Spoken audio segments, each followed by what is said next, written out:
Don, does Enzo turn up in big games? Super chat for you. Enzo's been average this season. I don't understand what this question is. I can't really say Enzo turns up in big games because he's been average. But like, what's the hate for Enzo though? Is it just because of his price tag? Is that why people don't hate him? Because I think he's a quality player, and I think that he gets into every midfield in the Prem. No, he doesn't. Stop it. He does not get into City's midfield. He doesn't get into Arsenal's midfield. He doesn't get into a lot of these midfields. He doesn't get into Arsenal's midfield? No, he doesn't. He gets into United's midfield. Yo, City are sometimes starting games with Kovacic. You said every midfield. Yes. Will. He does not get into City. Let's break this down. Let's go slowly. Let's do this properly. So, Will, who in the City team drops out for Enzo, in your opinion? I think Kovacic starts some games. I think you could put Enzo there. I think also for Arsenal, you look at it, I think he's a better player than Jorginho. I think him next to Declan Rice would be a good double pivot. I think United. Let's go back. Hang on. Let's go back to City for a minute. City's main midfield is what? Rodri, KDB, Foden, or Rodri, KDB, Silva. Which of those guys drops out for Enzo? I would drop KDB. What are we doing here? For Enzo. No. I would drop KDB for Enzo. Yes. Based on what? Bro, Kevin De Bruyne is a very overrated midfielder. I get it. Based on what? But when you have him, and I'll even throw Haaland in the mix, it's like City are playing with 10 or 9 men. They don't press, and all that they're good for is giving you goals, which I get that's important. But as an overall midfielder, Kevin De Bruyne, he doesn't press, he doesn't track back, and then you have Rodri, Phil Foden, Bernardo Silva, all these guys have to do extra work because of what KDB does not provide in other areas. You don't get on City's bench. Oh, okay, bro. But Kovacic and wait. Enzo doesn't go City's bench. But Kovacic and Núñez can make City's bench, but Enzo can't. Yes. Okay, bro. He started at Tottenham as well. This is exactly why I want this manager out. This is exactly why I want this manager out, because you've got people like Henry saying Enzo Fernandez doesn't make the bench at Man City. That's exactly what make the bench at Man City. Let's continue this, and please let Will finish what he's saying. Main reason I said that is because I want the viewers to hear what is being said. So, who at Liverpool would you say, Paddy, your strongest midfield if everybody's fit is McCallum? Who do you say it is? Well, I mean, Maka, Endo, Szoboszlai, but Endo's not it. I think, to be fair, I think Enzo is absolutely world class on his day, but he's been ruined by Pochettino in this Chelsea setup. I think, the guy that he was pivotal to the Argentina World Cup. So I think based on what we've seen at Chelsea, it's fair to say, oh yeah, he's shit. But I think the player that he can be in a proper system he's world class on his day, and he needs to get back there to obviously earn these moves and earn these plaudits. But yeah, I think he is absolutely exceptional as a player. I'd take him at Liverpool. He would start for Liverpool over in a World Cup. Anyone can look amazing. Mustafi's won a World Cup, right? Giovanni, but Endo was impaired. What are you talking about? Okay, but Enzo was a big part in why Argentina won that World Cup. Okay, so 7 games in his entire career, he turned up. Is that what we're saying? 7 games in a World Cup. His entire career. At the World Cup. The World Cup is 7 games. Guys, let me ask a question, please. Based on, I think we're all saying it, but no one's asking it directly. Outside of the World Cup, when have you guys seen Enzo be world class? Genuine question. Bro, he had a world class performance this season. He's not world class. He's not a world class. Before anyone tries to clip me up and say Enzo's world class, he's not world class. I've come on here bare times and said this guy's not world class. That performance when he played against Aston Villa when we beat them in the FA Cup was a world-class performance. You can have a world-class performance. Odegaard has had many world-class performances this season, bro. It doesn't mean he's a world-class player. So I get that point, Don. You didn't say it. I'm kind of throwing this to Paddy because he's a world-class talent, and Will puts him above. I think Will agrees with him. When have you seen him show that he's a world-class talent? That's a genuine question. I suppose more so world-class ability.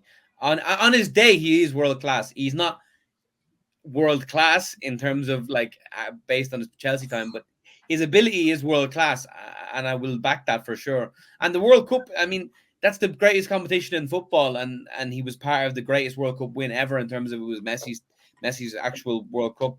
So I think that's what I'm basing it off, and his potential.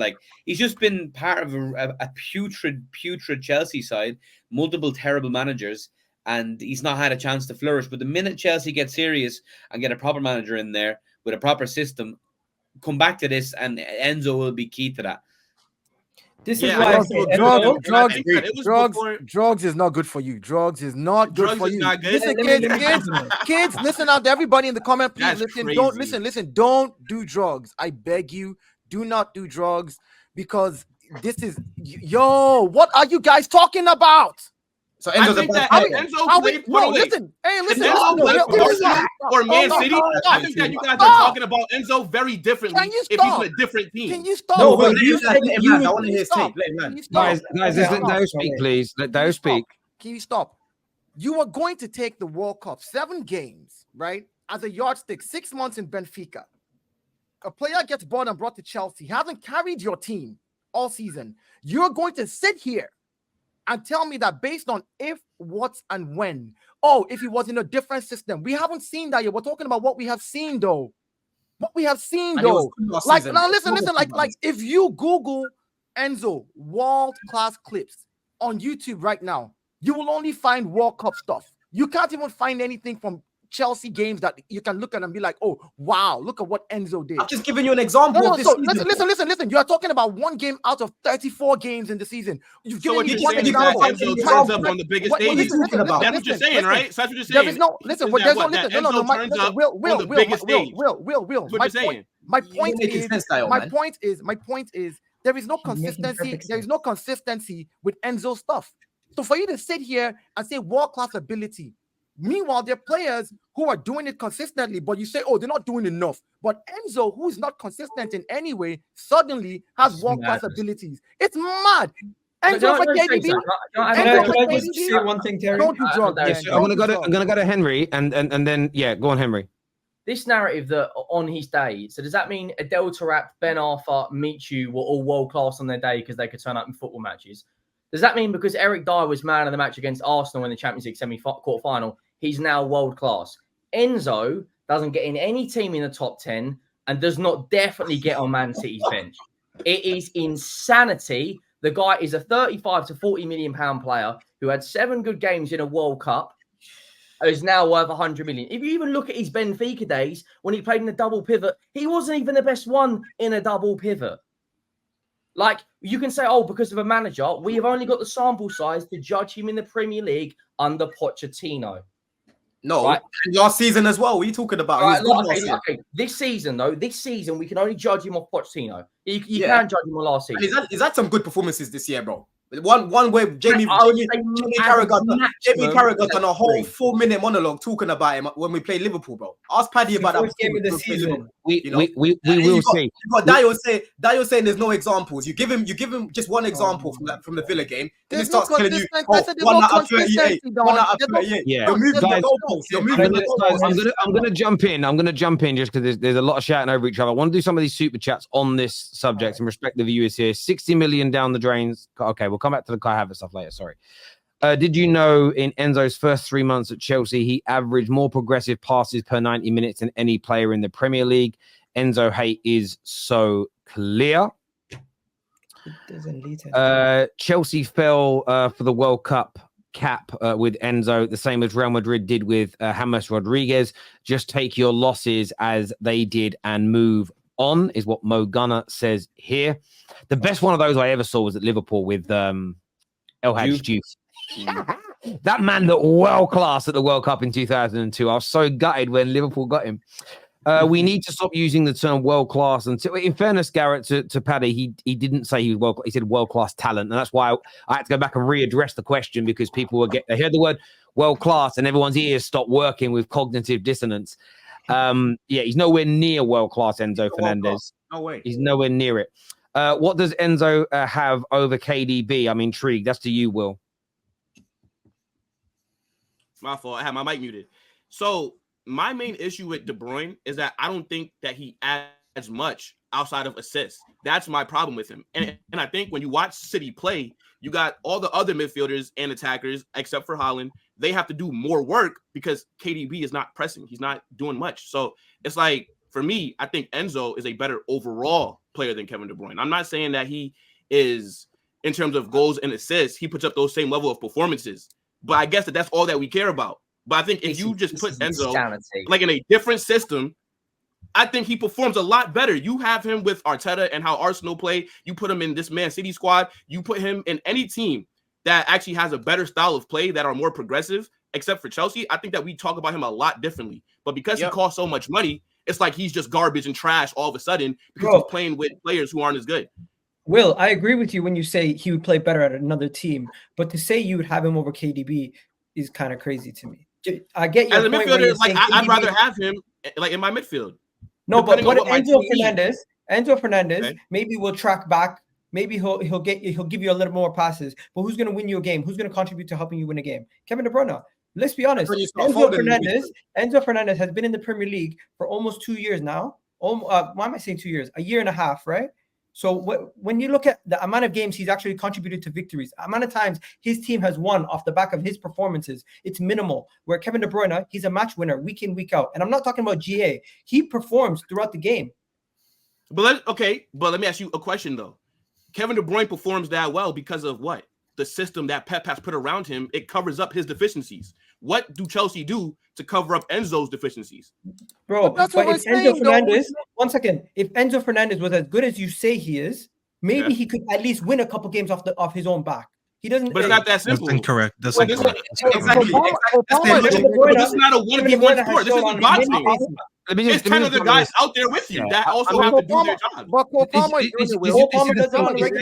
this is the thing, though. Look, I understand sort of people's views, and KDB isn't renowned for his defensive actions in a team, but at the same time, that's obviously I just don't see that being his instruction. I'm not too sure about Phil Foden when Phil Foden's played in his position this season, but I don't suppose Phil Foden has particularly high defensive actions for City either, and that's for me is an instruction in my personal opinion because of the position that he plays in. But what Kevin De Bruyne does have and has done consistently is the ability to win games, as an example, and there are different types of midfield players that are needed. For me, if you look at the City system, if you took away KDB for Enzo, where the fuck is the creativity and goals going to come from? Suddenly you're going to have a team that can progress the ball, win it back defensively. But go on.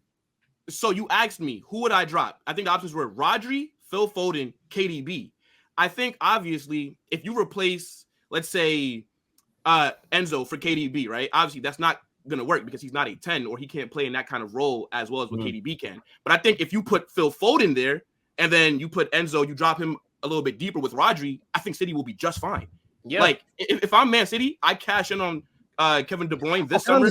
I sent him to Saudi, and you go bring in like a Jamal. I understand that a little bit more now. I thought you did it when it was Bernardo Silva and Rodri in the middle, because if Bernardo was very good, but if you suddenly take out KDB or someone's I know they've got creativity from the wings, but you need that creativity in the middle. You need goals from the middle. You'd lose so much if you lost him. You really, really would. Don, I know you've got to shoot, bro. I appreciate you coming on, mate, and having your say, and we'll chat again soon, brother. Top man. Thank you. Obviously, Staffy has joined us on the show. Top man. A few more super chats here before we move on to the North London derby. As a United fan, would take KDB over Enzo all day. The team has more chances created with KDB on his day. He can win you the game. I'll just run KDB and Enzo Fernandez through, I think it's a data MB with another midfield player. I'm going to put a screenshot up soon and see if everyone can guess which player is who and which one you would like to sign. Just that's obviously based purely on stats, but it's an interesting read. James Rodriguez was great in 2014. Yeah, I don't know. KDB carried Wolfsburg to their first big trophy. He was class. Fabio, Vieira, and Fernandez feel like the same level.